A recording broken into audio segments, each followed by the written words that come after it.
Tapi yang bicara undang-undang KPK itu seingat saya itu Ferry, Bibif, Pak Emil Salim, Azumardi Asra, Tuti Herati Nurhadi, yang pada intinya itu Bapak harus kuatkan undang-undang KPK ini. Berbagai revisi-revisi itu, karena ini adalah perintah dari Presiden, maka kira-kira akan diperlukan dana sebesar 3 juta US dollar untuk menggolkan revisi undang-undang KPK. Dan mengapa berjalan mulus? Karena Presiden Jokowi punya kepentingan untuk melindungi Mas Gibran dan Mas Bobi. Lalu Presiden waktu itu jawab gini, saya ini kan hanya presiden, tapi saya tidak punya partai. DPR-nya sudah mutus gitu, saya kan tidak menolak. Ini demokrasi. Ini Presiden waktu itu. Lalu Pak Emil Salim, Bapak di belakang Bapak tuh Pak rakyat. Kata Pak Emil Salim waktu itu. Semua kan setuju. Ada pernyataan Pak Jokowi yang bilang, saya kan tidak punya fraksi di DPR. Konteksnya apa ketika menyampaikan itu? Apakah memang itu pengakuan bahwa sedang dikeroyok DPR? Implisit berkata, semua partai mendukung RUU KPK itu. Beliau sendiri, berdiri sendiri. Mana partai-partai yang sok membantu beliau? Dari keterangan saya, yang saya pertanggungjawabkan secara hukum, secara politik, yang saya pertanggungjawabkan di atas Tuhan yang Maha Kuasa tentang kebenaran pernyataan saya ini, meskipun tanpa bukti, rakyat Indonesia bisa mengetahui bahwa pelemahan KPK dilakukan oleh Presiden Jokowi. Lalu ada usul, kalau gitu keluarkan Perpu aja Pak. Nah gitu kan. Betul. Perpu itu isinya apa Perpu? Ini darurat, rakyat tidak setuju. Kan gitu kan, rakyat tidak setuju. Oleh sebab itu, katanya, saya mengeluarkan Perpu bahwa RUU yang sudah disetujui oleh DPR dan pemerintah dinyatakan tidak berlaku dan saya tidak akan menandatangani dan berlaku undang-undang KPK yang lama. Ini usul. Nah, Presiden enjoy waktu itu, Pak Jokowi. Yang dikatakan oleh Presiden, semua partai mendukung RUU KPK tadi. Betul, kami dukung karena jadi dia menjadi undang-undang. Tapi tidak berarti pemerintah tidak setuju itu, Profesor. Itu yang saya katakan. Ya, tetapi itu yang saya katakan. Beliau menjadi partai yang mendukung saya, pemerintah, ikut mendukung RUU yang saya ada restriksinya. Betul itu, karena undang-undang disahkan. Coba dilihat tahun 2015, ada inisiatif dari DPR untuk memasukkan revisi RUU KPK ke prolegnas. Dan saat itu terjadi ketidaksepakatan antara DPR dan pemerintah sehingga tidak jadi. Jadi ketika ada atau keputusan ya bahwa sekian orang ini tidak lulus tes namanya TWK. Nampaknya ini memang permainan di bawah Presiden. Karena Presiden juga kaget. Ketua Umum PDI Perjuangan Megawati Soekarno Putri berharap tidak ada lagi korupsi di Indonesia. Dengan begitu, Komisi Pemberantasan Korupsi yang dianggapnya lembaga ad hoc dapat dibubarkan. Kalau sekarang selalu kok puter-puter korupsi terus, sampai kapan ya? Kan seharusnya kita harus memberhentikan yang namanya korupsi sehingga komisi yang sebetulnya sifatnya ad hoc ini harus sementara saja dapat diselesaikan, dapat dibubarkan. Maka sejarah mencatat bahwa revisi Undang-Undang KPK ini dilaksanakan sebelum pelaksanaan pilkada serentak di mana Mas Gibran dan Mas Bobi berproses menjadi wali kota. Maka ketika terpilih menjadi wali kota, amanlah dari berbagai persoalan hukum karena KPK sudah dilemahkan. Ketua KPK Taufikur Rahman Ruki menyatakan Presiden Jokowi mengambil sikap tegas menolak rencana revisi Undang-Undang Nomor 30 Tahun 2002. Menurut Ruki, keputusan itu merupakan bukti bahwa Presiden tetap mendukung pemberantasan korupsi. Wacana revisi Undang-Undang KPK ini tengah bergulir di DPR. Dalam rapat terbatas bersama Presiden, Ruki mengatakan ada sejumlah poin penting jadi sorotan karena bisa melemahkan KPK. Usulan revisi yang menjadi kontroversi itu terkait pengetatan kewenangan penyadapan, pembentukan Dewan Pengawas KPK, dan pengaturan kembali pengambilan keputusan yang kolektif kolegial. Presiden menyatakan menolak rencana dan usulan revisi Undang-Undang KPK. Itu. Penjelasan dari Presiden dari prolegnas ya Pak. Ya. Penjelasan dari Presiden cabut dari prolegnas. Sebetulnya prolegnasnya 2016. bukan 2015. Tapi nggak tahu kenapa ada percepatan. Tapi yang jelas Presiden menolak. Kalau Presiden menolak berarti kan DPR sebagai salah satu pihak dalam rangka pembuatan undang-undang tidak bisa memaksakan. Kami tetap akan memberikan masukan kepada DPR. 2016, 2017, 2018 juga ada upaya untuk melakukan pembahasan. Baru tahun 2019 masuk prolegnas karena memang semua fraksi yang ada di DPR setuju. Nggak bisa, rupanya di bawah tuh kental itu untuk menyingkirkan 57 orang itu. Akhirnya apa? Iya, Presiden juga yang membantu. Bahkan bilang begini kalau Pak Presiden tuh dengan saya nih. Itu apa tuh Pak Mahfud? Orang seperti Novel Baswedan tuh kan perlu, demi Allah nih. Pak Presiden bilang ke saya, orang seperti Novel Baswedan kan perlu, ada yang takut lah orang itu. Presiden bilang gitu ke saya waktu itu. Maka jalan keluarnya terus disalurkan ke Polri itu. Jadi memang itu permainan di 3 kubu kalau di tingkat jabatan tinggi. Setelah sempat dimentahkan Presiden, anggota DPR kembali mengusulkan revisi Undang-Undang KPK dalam pembahasan prolegnas tahun ini. Usulan agar Undang-Undang KPK diubah paling banyak diajukan oleh anggota fraksi Partai Demokrasi Indonesia Perjuangan, yakni 15 orang. Yang pertama, saya tidak setuju jika KPK harus memperoleh izin dari pihak eksternal untuk melakukan penyadapan. Misalnya harus izin ke pengadilan. Tidak. KPK cukup memperoleh izin internal dari Dewan Pengawas untuk menjaga. Ketika Presiden mau membuat perpu tentang KPK, masih ingat ya? Presiden udah buat KPK ini, buat kita perpu, batalkan tuh undang-undang. Tapi Anda bayangkan, kalau perpu itu dibuat, lalu KPK masih yang lama sesuai dengan perpu, sementara DPR mengancam kalau perpu dikeluarkan kami tolak. Ini kereta sudah berjalan, tiba-tiba ini batal, nggak bisa mundur kereta. Kacau ini. Menjadi perkara-perkara yang sudah ditangani oleh KPK berdasar perpu itu, nggak punya dasar hukum lagi, karena perpunya ditolak. Nah itulah sebabnya lalu risiko terkecil dipilih oleh Presidennya, sudah itu aja lah, nanti kita kasih apa, ininya yang bagus, dewasnya yang bagus, ini yang bagus gitu.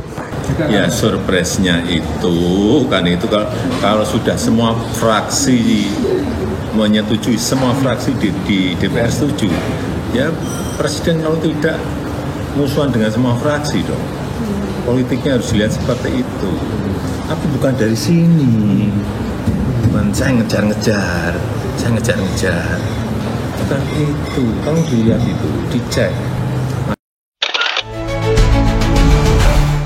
Tapi yang bicara Undang-Undang KPK itu seingat saya itu Ferry, Bibif, Pak Emil Salim, Azumardi Asra, Tuti Herati Nurhadi, yang pada intinya itu Bapak harus kuatkan Undang-Undang KPK ini. Lalu Presiden waktu itu jawab gini, saya ini kan hanya Presiden, tapi saya tidak punya partai. DPR-nya sudah mutus gitu, saya kan tidak menolak. Ini demokrasi. Ini Presiden waktu itu. Lalu Pak Emil Salim, Bapak di belakang Bapak tuh Pak rakyat. Kata Pak Emil Salim waktu itu. Semua kan setuju. Terus gimana? Terus ada usul kalau gitu, karena udah disahkan, kalau saya tidak mau tanda tangan itu tetap berlaku dalam 30 hari kan. Undang-undang kan gitu pasal 20. Jika RUU sudah disetujui DPR 30 hari tidak ditandatangani berlaku dengan sendirinya, sehingga Menkumham tinggal memberi nomor. Nggak apa-apa, tidak ditandangani Presiden kan gitu kan. Kalau saya tidak tanda tangan juga berlaku. Lalu ada usul, kalau gitu keluarkan perpu aja Pak. Nah gitu kan. Perpu itu isinya apa perpu? Ini darurat, rakyat tidak setuju. Kan gitu kan, rakyat tidak setuju. Oleh sebab itu katanya saya mengeluarkan perpu bahwa RUU yang sudah disetujui oleh DPR dan pemerintah dinyatakan tidak berlaku, dan saya tidak akan menandatangani, dan berlaku Undang-Undang KPK yang lama. Ini usul. Nah, Presiden enjoy waktu itu Pak Jokowi. Wah ini usul bagus nih. Habis itu biasanya pertemuan tuh 1 sesi, ini sampai 2 sesi. Ayo kita makan dulu, makan. Kami ini tertarik ini. Habis makan ketemu lagi, bicara itu lagi. Saya waktu itu enggak bicara di dalam itu. Karena saya sudah tahu trennya begini, saya sudah ketemu juga dengan 2 orang anggota DPR yang ditugasi untuk menggarap ini kan ini. Itu usulan pemerintah atau DPR sih Pak Mahfud? Saya tidak ingat, tetapi yang jelas waktu itu sudah disepakati itu perubahan. Menurut saya itu DPR, karena DPR kan udah lama. Kan yang dulu kampanye-kampanye gitu kayaknya DPR-nya Pak Trimedia apa itu harus diubah gitu kan. Kayaknya DPR. Nah, sesudah acara bubar, Presiden minta jumpa pers. Udah banyak kan wartawan. Nah terus nanti Presiden bicara, terus siapa yang mewakili Pak ini? Saya bilang Pak Gunawan, kan Pak Gunawan. Bukan saya, kata Pak Gunawan. Saya nih diundang juga katanya. Terus yang dari Istana Pak Ari Dwi Payana bilang ke saya, Ari Dwi Payana sama Alex Lai kalau nggak salah. Tapi Ari Dwi Payana yang jelas. Pak Mahfud aja mewakili ini biar lebih jelas gitu.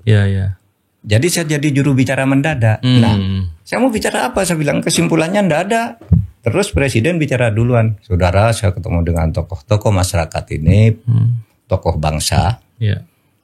Tadi ada usul katanya, agar Perpu ini, agar Undang-Undang KPK ini ndak usah diberlakukan. Saya tertarik dengan itu, kata Presiden. Jelas, ini usul sangat menarik dan saya tertarik. Yaitu agar dikeluarkan Perpu untuk itu. Nah, nanti biar di follow up kita bicarakan lebih lanjut, kata Presiden. Tiba-tiba saya disuruh sekarang wakil dari peserta Pak Mahfud. Saya teorikan. Apa syarat-syarat keluarnya Perpu itu? Gitu kan? Mengubah sebuah undang-undang itu satu dengan legislative review, dia bilang. Yang kedua dengan judicial review. Nah ini legislative reviewnya sudah selesai, tinggal diundangkan. Oleh sebab itu yang bisa mengubah ini sekarang hanya Perpu. Dia bilang. Nah, kalau Perpu itu apa syarat-syaratnya dan bagaimana prosedurnya? Saya bilang ada syarat syarat objektif, syarat subjektif dan sebagainya. Nah, sesudah itu clear rame, rakyat seneng kan. Tiba-tiba 2 hari kemudian ngumpul itu yang usul ke Presiden tuh tokoh bangsa dari mana? Yang tokoh bangsa nih kami yang dipilih oleh rakyat, DPR kan, teriak-teriak gitu. Termasuk pokoknya kalau Presiden mengeluarkan Perpu kami potong, kami tolak. Nah, terus terjadi perdebatan itu, ada pembentukan kabinet. Saya masuk ke dalam, diskusi ini belum selesai nih. Terus terjadi pembentukan kabinet itu.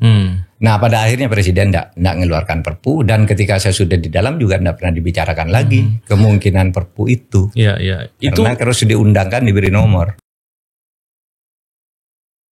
Jadi ketika ada pengumuman atau keputusan bahwa sekian orang ini tidak lulus tes wawasan kebangsaan, tes betul. Namanya TWK, tes wawasan kebangsaan.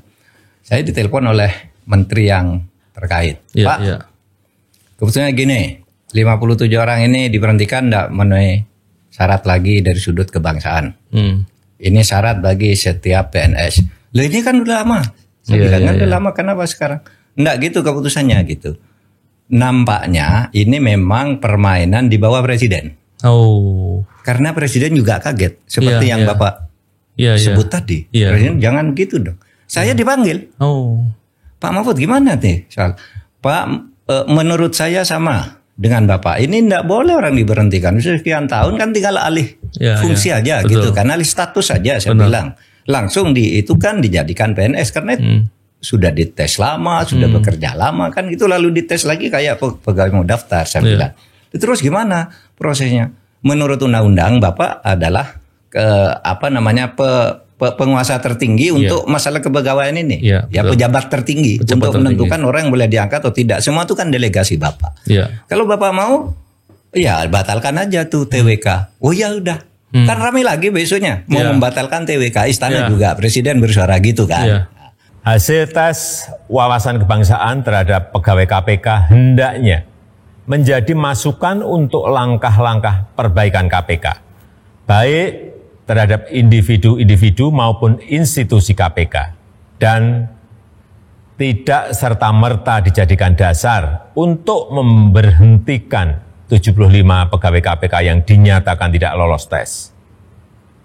Kalau dianggap ada kekurangan, saya berpendapat masih ada peluang untuk memperbaiki melalui pendidikan kedinasan tentang wawasan kebangsaan dan perlu segera dilakukan langkah-langkah perbaikan pada level individual maupun organisasi. Nggak bisa, rupanya di bawah tuh kental itu untuk menyingkirkan 57 orang itu. Nggak bisa. Begitu pentingnya Pak Mahfud.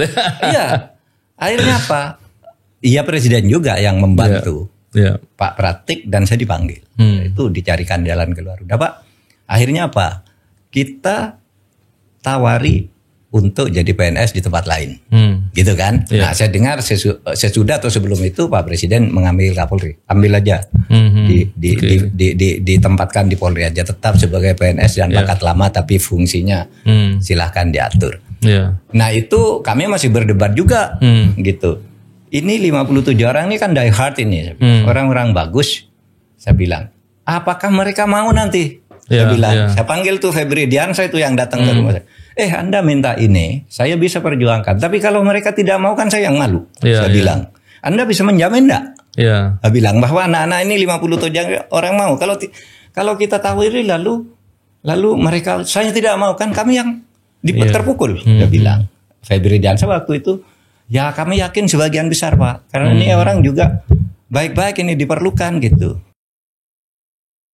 Nah proses-proses itulah yang menyebabkan kemudian tadi jalan keluar. Kalau ndak ada itu, kalau presiden misalnya mau itu, ya selesai kan urusan di bawah kan udah 1 kalau saya KPK sendiri, Kemenpan RB dan Kemkumham. 3 ini kan sudah kuat ini. Betul. Saya bicara udah nggak bisa.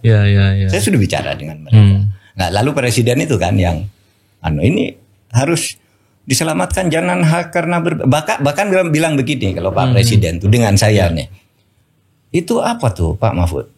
Orang seperti Novel Baswedan tuh kan perlu, demi Allah nih. Pak Presiden bilang ke saya. Orang seperti Novel Baswedan kan perlu, ada yang takut lah orang itu. Presiden bilang gitu ke saya waktu itu. Maka jalan keluarnya terus disalurkan ke Polri itu. Jadi memang itu permainan di 3 kubu kalau di tingkat jabatan tinggi. Nah saya sama Pak Pratik kan cari jalan keluarnya waktu sampai rapat di rumah saya beberapa kali, tidak di istana juga, tidak tempat di rumah saya bicara itu, merumuskan yang gitu-gitu. Ini cerita versi saya ya. Ketika Presiden mau membuat perpu tentang KPK, masih ingat ya?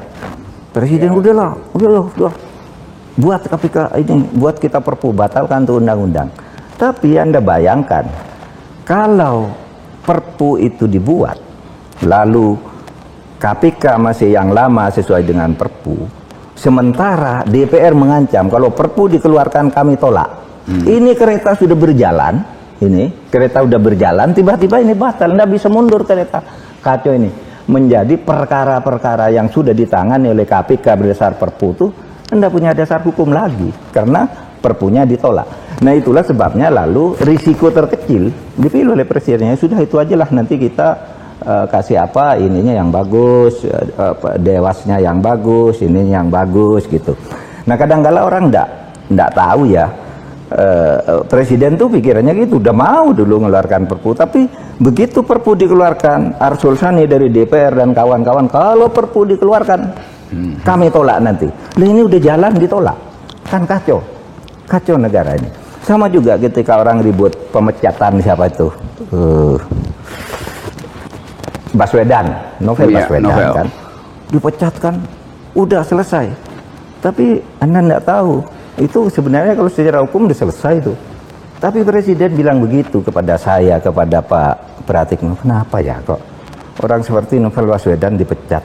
Seharusnya menurut saya tetap di situ biar ada yang takut gitu. Itu sebabnya dijadi penyelamatan, meskipun udah dipecat secara hukum udah nggak ada dasarnya. Presiden perintahkan diangkat lagi itu si Novel Baswedan, suruh milih kalau mau ke Kapolri, diselamatkan oleh Polri dan masuk lagi sekarang. Nah yang begini ini orang kan nggak tahu, karena Anda nggak tahu juga mereka yang datang ke saya siapa Febri Diansyah, siapa itu memperjuangkan si Novel Baswedan, dan saya menawarkan cara-cara begini gitu sampai akhirnya ada cara seperti ini, kan tidak banyak yang tahu yang begitu gitu. Bahwa kita juga di dalam berjuang, dan Presiden tuh punya rasa-rasa manusiawi itu sungguh kepada saya bilang, Pak Mahfud kenapa tuh kok Novel Baswedan dibegitukan, kenapa sih tidak tetap aja di KPK biar ada yang takut Ini kata Pak Jokowi. Kata Pak Jokowi. Iya, saya pernah dengar cerita itu, dan saya anggap bahwa ini sebetulnya intrik internal. Pada waktu itu saya bilang ini intrik internal, nggak ada urusan dengan kekuasaan dengan Pak Jokowi itu.